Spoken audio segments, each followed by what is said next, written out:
Hey, what's up, guys? Kaiser here, back at you with another episode of our podcast. And today's subject is something that maybe you can't relate to if you're a Better Body member, but the society as a whole is suffering from. And it's, why do people hate to work out? Most people out there don't like to work out. They've tried it, couldn't stick to it, don't enjoy it. They find it a chore, and then they're looking for every other option out there, whether it's a 5-minute fitness gadget, a diet pill, or surgery, just so they don't have to put in the work to get in shape.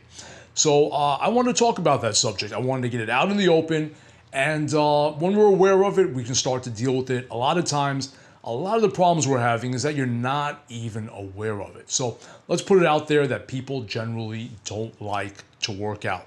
Now, I talked about how it's a problem you might not be having. If you're a Better Body member, our approach tends to be something that, when it comes to fitness, is enjoyable, or as enjoyable as possible.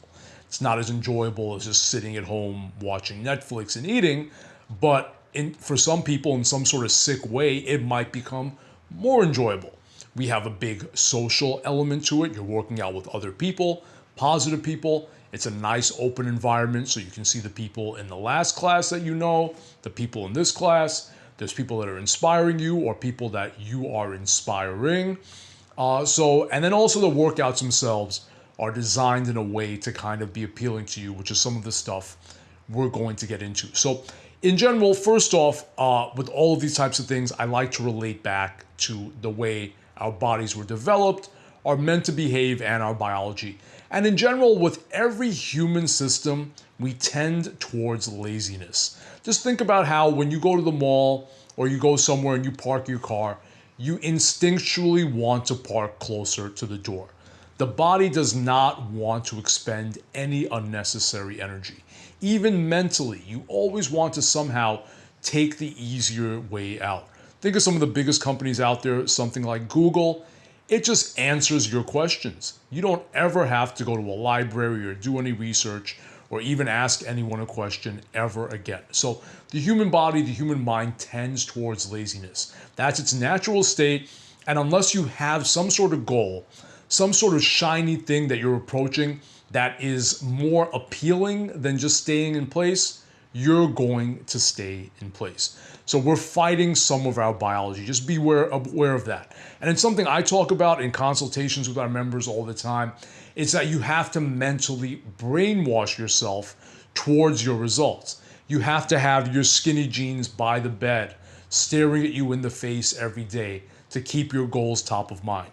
You have to make sure your kitchen and your environment is completely clear of bad foods that are going to take you off your goals. And you have to have, whether it's your workout regimen, a calendar, the calendar we give you, or pictures of the type of body image that you want to have or you used to have. You want them in front of you all the time. You want that hunger, that desire, both the pleasure of the result and the pain of not getting the result. You want that in front of you all the time because, again, your body in general, it's not you, it's not your own personal laziness, it's just your biology. It doesn't want to move. Now, when it comes to the working out part, there's also a few things that get people kind of a phobia of working out.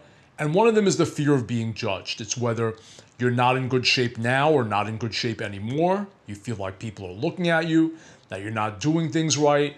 And that is a real thing. That psychological aspect very often is a bigger part than the physical aspect. Sometimes when something bad happens and it's physical and has a psychological component, you'll actually recover from the physical faster. If you ever did any types of sports, or I know most of our members are women, so maybe you can't relate to this, but if you ever skateboarded or rollerbladed as a kid, or if a lot of the women I know that you rollerblade, if you ever had an accident, if you fell down and hurt yourself, you'll often recover from the injury faster than the mental part of having a phobia of going and skateboarding or rollerblading again. And that just relates to a lot of things in life. So if you've ever just went to a gym, been judged, didn't like what was going on, didn't like the environment, completely hated it, Yeah, that could have just been one day, one bad experience. Maybe it was too crowded or whatever was going on. But then you'll tend not to go back. So at Better Body, we solve that. It's an environment where we have all types of levels. The fittest people in our community come here, and then the people that need the most help, that are not being served by anything else in the community. They're here as well. So now let's get into some of the more technical parts of getting in shape. I think that one of them is that people just tend to work out too hard. That goes back to creating a phobia in your own mind, where if you take every workout to gut-busting levels, that's not something you're gonna wanna go back and do again. You're gonna be, your brain and your psychology, your subconscious is gonna tell you that that was painful, that was hard, that made me sore. I don't wanna do that again. So the bottom line is that's not the way you should be working out. At Better Body, a lot of times you'll see members doing 2 classes, 3 classes. Do you think that'd be possible if they hated the individual workout? No, what's really happening is they're working out at their ideal pace at a level they can handle. Say on a scale of 1 to 10, they're at a 7, and that's something that you can enjoy, that you find pleasurable. If you're totally spent and sore and can't imagine working out for a day or two, you're working out too hard. If you're working out an hour in the morning, hour in the night, and you don't look forward to the next day, you're working out too much. And if you just don't look forward to working out, after a good workout, if you're not craving it a day or two later, again, you're doing it wrong. I don't know where this idea started. When we see athletes and they're giving 100% of their effort, realize that's only in the game and for portions of the game. You can't do that every single day in every single training session. What science has shown is that it's not the peak you hit in any individual workout that matters for your results. It's your consistency over time. It's that staying at that sweet spot level, maintaining that for your entire training session, and getting a lot of volume, a lot of days in the week. So just keep that in mind, guys, that you shouldn't hate to work out. If you do, you're doing it wrong. And then it just comes to that pain period in the beginning. When we all start off, we have the lack of flexibility. We have the lack of strength. We feel like the fish out of water. We don't feel coordinated. People just don't have the willpower to fight through that period. Anything new you're ever gonna try in life, even anything you're good at, you stunk at, you sucked at in the beginning.